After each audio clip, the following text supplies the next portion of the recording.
ഇടുക്കിയിൽ ഇടവിട്ട് ശക്തമായ മഴ തുടരുകയാണ്. ജില്ലയുടെ വിവിധ മേഖലകളിൽ രാത്രി അതിശക്തമായ മഴയാണ് രേഖപ്പെടുത്തിയത്. പല സ്ഥലങ്ങളിലും മണ്ണിടിഞ്ഞതായി റിപ്പോർട്ടുണ്ട്. കട്ടപ്പന കുമളി സംസ്ഥാന പാതയിലും വണ്ണപ്പുറം ചേലച്ചുപാതയിലും ഗതാഗതം ഭാഗികമായി തടസ്സപ്പെട്ടിരിക്കുകയാണ്. കൊച്ചി ധനുഷ്കോടി ദേശീയപാതയിൽ നേര്യമംഗലം മുതൽ അടിമാലി വരെയുള്ള ഭാഗത്തെ രാത്രികാല യാത്രയ്ക്ക് നിരോധനം ഏർപ്പെടുത്തി. ഇവരുമായി സുബിൻ തോമസ് ചേരുകയാണ്. സുബിൻ, കഴിഞ്ഞ കുറേ ദിവസങ്ങളായി ഇടുക്കിയെ സംബന്ധിച്ചിടത്തോളം ജനജീവിതം ദുസ്സഹമായ ഒരു സാഹചര്യമാണ്. കാരണം പരക്കെ മഴയുണ്ടാകുന്നു, മണ്ണിടിച്ചിലുണ്ടാകുന്നു, ഗതാഗത തടസ്സങ്ങളുണ്ടാകുന്നു. ഇപ്പോഴും അതിനൊരു ശമനമുണ്ടായിട്ടില്ല അല്ലേ?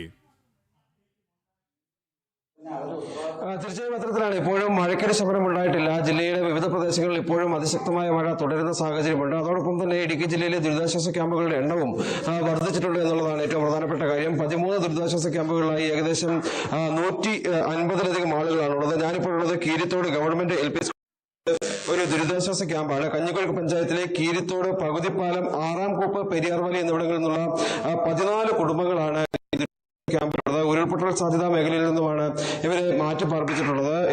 3 ദിവസമായി ഈ ദുരിതാശ്വാസ ക്യാമ്പ് ഇവിടെ പ്രവർത്തിക്കുന്നുണ്ട്. കൊച്ചുകുട്ടികളും വൃദ്ധരായ മാതാപിതാക്കളും ഉൾപ്പെടെ നിരവധി ആളുകളാണ് ഈ ദുരിതാശ്വാസ ക്യാമ്പിലുള്ളത്. അവരുടെ പ്രദേശത്തെ ബുദ്ധിമുട്ടുകൾ അവരോട് തന്നെ ചോദിക്കാം. ചേട്ടാ, നിങ്ങൾ താമസിച്ചുകൊണ്ടിരുന്ന സ്ഥലത്തെ പ്രശ്നങ്ങൾ എന്തൊക്കെയാണ്? എന്താണ് അവിടുത്തെ അവസ്ഥ? സാറേ, അവിടെ 2012 മുതൽ ഞങ്ങളുടെ ഉള്ളിലോട്ട് പെരയൊക്കെ പോയി നിൽക്കുന്നത്. 2012 മുതൽ ഇങ്ങനെ ആ പെരയിൽ ഞാൻ എപ്പോഴും താമസിക്കുന്നത്.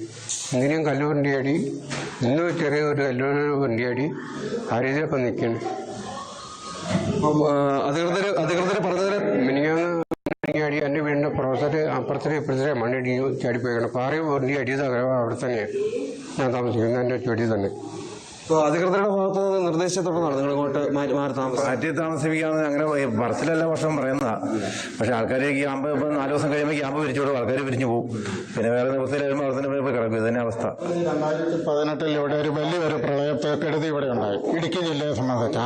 2018 ഇടുക്കി ജില്ലയിലെ പ്രളയക്കെടുതിയിൽ ഈ ഇടുക്കി ജില്ലയുടെ വിവിധ പഞ്ചായത്തുകളിൽ ഒത്തിരിയേറെ ദുരിതങ്ങൾ അനുഭവിച്ച ആൾക്കാരെ ഇപ്പോഴും ഈ പല ക്യാമ്പുകളിലും ഇപ്പോഴും വന്ന് അഭയം പ്രാപിച്ചേക്കുന്നത്.